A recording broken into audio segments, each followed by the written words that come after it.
So hello friend, এই পর্যায়ে আমরা দেখব যে আপনারা কিভাবে প্র্যাকটিস করতে করতে অনলাইনে পোর্টফোলিও বানাবেন। তার মানে কিভাবে আপনি অনলাইনে আর্টিকেল লিখে রাখবেন। সাধারণত আপনারা নিশ্চয়ই অলরেডি লাইভ প্রজেক্টটা দেখেছেন এবং লাইভ প্রজেক্টটা দেখার পরে আপনারা নিজেরা প্র্যাকটিস করা শুরু করেছেন। Most of you will write it in MS Word. যারা এমএস ওয়ার্ডে লিখে রাখছেন, তো এমএস ওয়ার্ডে আপনারা লিখে রাখতে পারেন। এবং একটা কথা মনে রাখবেন যে আপনারা যে আর্টিকেলটাই লিখছেন বা যে কাজটাই করছেন, সেটা আপনার প্রথম যে পর্যায়টা থাকে সেটা হচ্ছে শেখার পরে আপনাকে সেটা নিজে নিজে প্র্যাকটিস করে রাখতে হয়। তো আপনি আপনার কম্পিউটারে একটা ফোল্ডার ক্রিয়েট করে অলরেডি ওই জিনিসগুলো রাখতে পারেন। বাট এরপরেও যদি আপনি একটু প্রফেশনাল মুভ করতে চান, একটু অনলাইনে রাখতে চান, একটু প্র্যাকটিস করতে চান, ইমেজ অপটিমাইজ করতে চান, সব কিছু দেখার জন্যই আসলে আপনাকে অনলাইনে পোর্টফোলিও রাখা যায়। সো এটার আগে আপনাকে কিছু ব্যাপার জানতে হয়, সেটা হচ্ছে যে আপনার যদি কোনো রাইটিং স্যাম্পল না থাকে, তো কি করবেন যদি আপনার কাছে কোনো রাইটিং স্যাম্পল না থাকে? আমরা যখন কোনো কিছু স্কিল শেখা শুরু করি, অবভিয়াসলি ওই স্কিলটা আমাদের কাছে জানা থাকবে না বা ওই স্কিল রিলেটেড কোনো স্যাম্পল থাকবে না, এটা একটা কমন কথা বা এটা আমরা জানি। তো এই জিনিসটা যখন আমরা জানি, অবভিয়াসলি আমাদের কাছে কোনো স্যাম্পল থাকার কথা থাকবেই না। কিন্তু এই ক্ষেত্রে কি হয় সেটা যদি আমরা একটু জানি, তো আপনাকে কিভাবে এই জিনিসগুলা ক্রিয়েট করতে হয়।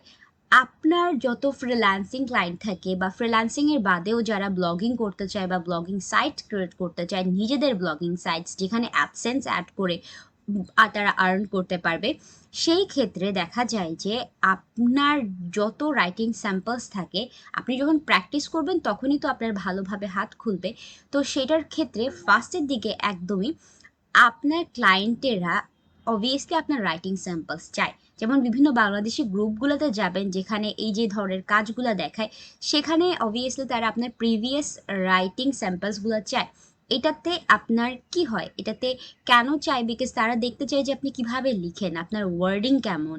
আবার অনেকেই দেখা যায় যে একই টাইপের সেন্টেন্স লেখে, are you doing this, are you do you, এভাবে।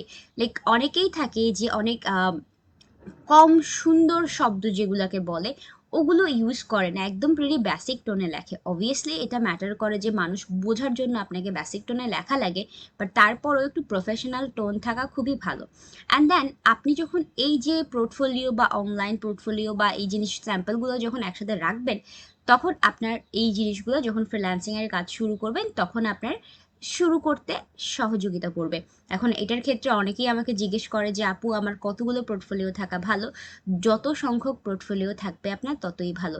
10টা, 12টা, 13টা এগুলো হলে আরও ভালো হয়। Because the more you work, the more valuable your skill becomes. So এটা সবসময় মনে রাখবেন।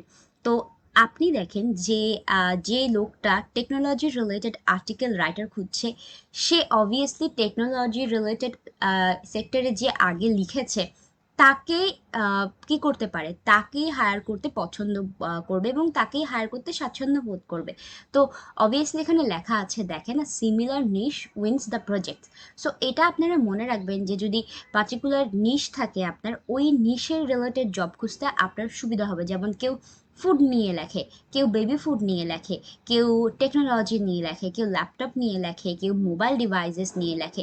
এভাবে আপনি কি করতে পারেন, আলাদা আলাদা আপনার কম্পিউটারে ফোল্ডার ক্রিয়েট করে ওইভাবে ওখানে রাখতে পারেন যে এটা এই রিলেটেড, এটা এই রিলেটেড। তাহলে আপনার কাজটা আরও অর্গানাইজড হবে। অ্যান্ড অলসো আপনি যখন কোনো ওয়েবসাইট বা অনলাইন ওয়েবসাইট ক্রিয়েট করেন, অনলাইন ওয়েবসাইট ক্রিয়েট করতে বা ব্লগিং সাইট ক্রিয়েট করতে আপনার সাধারণত যে কোনো প্ল্যাটফর্ম ইউজ করতে হয়, তারপরে ডোমেন কিনতে হয় অ্যান্ড হোস্টিং কিনতে হয়। যদি আপনাকে আমি বেসিক স্টার্টিংয়ের দিকে 4-5 হাজার টাকার একটা ইনভেস্টমেন্ট লাগে, যেটাতে আপনি ডোমেন কিনে তারপর একটা ভালো হোস্টিং কিনে, আপনি কি ডোমেন হয়তো আপনি 1100-1200 টাকার মধ্যে কিনে ফেলতে পারবেন। বাকিটা হচ্ছে আপনি কত হোস্টিং চান বা কতটা স্পেস চান, যেটা স্টোরেজ বলে, সেইটা চান। সো অনেকেই কি করে, ভালো স্টোরেজ নিয়ে নেয়, তো 4000-3000-এর মধ্যে অবভিয়াসলি তারা পেরে যায়। সো এরপরে কি হয়, আপনি যখন একটা ব্লগিং সাইটে অনেক বেশি আর্টিকেল লেখেন বা আর্টিকেল একটা ট্রাফিক আসে, তখন কি হয় জানেন, আপনার আর্টিকেলে গুগল অ্যাডসেন্স অ্যাড করতে পারেন। সো গুগল অ্যাডসেন্স অ্যাড করলে ওখানে আপনার গুগল থেকে যে অ্যাডগুলো আসে, ওগুলো দেখার পরে ওগুলো দেখায় গুগল এবং ওইটার রেভিনিউ আপনার সাথে শেয়ার করে। এটা প্রথম দিকে অনেক কম, স্টার্টিংয়ে অনেক কম টাকা পেলেও পরবর্তীতে এটা একটা পার্মানেন্ট আর্নিং হতে পারে আপনার।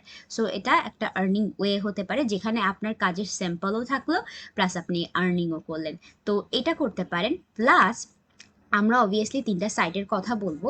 সেটা হচ্ছে medium.com, এরপরের সাইটটা হচ্ছে blogger.com, এবং এরপরের সাইটটা হচ্ছে ওয়ার্ডপ্রেস। এরপরে wix.comও আছে, wix.com, এই সাইটগুলো আছে। আপনাদের এই যে কোর্সটা আছে, এই কোর্সটার পরে কিন্তু নিশ্চয়ই এখানে চিটশিটগুলো আছে।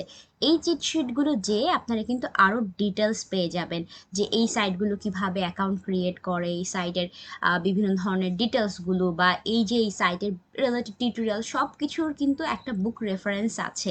সো ওইটা দেখবেন, তাহলে আরও ভালোভাবে বুঝতে পারবেন। তো medium.com-এ কী করতে পারেন, আপনি আপনার যত আর্টিকেল আছে সবগুলো পাবলিশ করতে পারেন, অ্যান্ড আপনি পাবলিশ করে রাখতে পারেন, অ্যান্ড এখানে আপনার একটা huge amount of traffic drop করে অটোমেটিক, বিকজ অনেকেই থাকে medium.com এমন একটা প্ল্যাটফর্ম যেখানে মানুষ পড়ার জন্য আসে।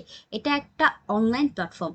সো এটাতে আপনার কি করতে পারেন, আপনার আর্টিকেলগুলো পাবলিশ করে রাখতে পারেন। দেন blogger.com আছে। blogger.com কে চিনে না, আপনি সার্চ করেন গুগলে, blogger.com পেয়ে যাবেন। সো blogger.com-এ আপনি সকল ধরনের আর্টিকেল লিখে রাখতে পারবেন। বাট এটাতে যদি ডোমেন ইন্টিগ্রেট না করেন, তাহলে আপনার নামের পাশে যেমন juita.blogger.com এরকম এরকম আসবে। সো আপনি যদি ডোমেন নিয়ে নেন, তাহলে দেখা যাবে যে juita.com নিয়ে নিলে সেটা juita.com-ই দেখাবে। সো এইভাবে আপনার blogger.com ইউজ করতে পারবেন। সেম উইথ ওয়ার্ডপ্রেস, এরকম দেখায় juita.wordpress.com। সো এই জিনিসটা ফ্রি ভার্সনে। সো অনেক সময় দেখা যায় যে আপনি একটা ডোমেন নিয়ে নিলে ভালোভাবে এখানে আর্টিকেল পাবলিশ করতে পারবেন, বাট টিল ডোমেন নেওয়ার আগেও আপনি এই সাইটগুলো ইউজ করে আপনার পোর্টফোলিও রেডি করে নিতে পারবেন। অ্যান্ড এই প্রত্যেকটা সাইটে আলাদা আলাদা করে কীভাবে ক্রিয়েট করে এগুলো দেখানোর থেকে এই সব blogger.com-এ যাবেন, যে সার্চ করবেন যে tutorials to create a Blogger site. তো দেখবেন যে অলরেডি অনেক টিউটোরিয়ালস আছে এই নিজস্ব সাইটগুলোতে, যেগুলো ওরা দিয়ে থাকে। তো ওখান থেকে আপনি ইজিলি ক্রিয়েট করে ফেলতে পারবেন। সো এটাই হচ্ছে আপনার অনলাইনে যত পোর্টফোলিও আছে ততগুলা পোর্টফোলিও পাবলিশ করার একটা মাধ্যম। তো আপনারা এইগুলো ইউজ করতে পারেন অ্যান্ড ইউজ করে পাবলিশ করতে পারেন। সো অবভিয়াসলি আপনাদের সাথে দেখা হবে পরবর্তী লেকচারে আমরা আরও কিছু ইম্পর্ট্যান্ট ব্যাপার সম্পর্কে জানবো, যেটা আমাদের আর্টিকেল রাইটিং বা আর্টিকেল রাইটিংয়ের লার্নিংটাকে আরও উপরে নিয়ে যাবে।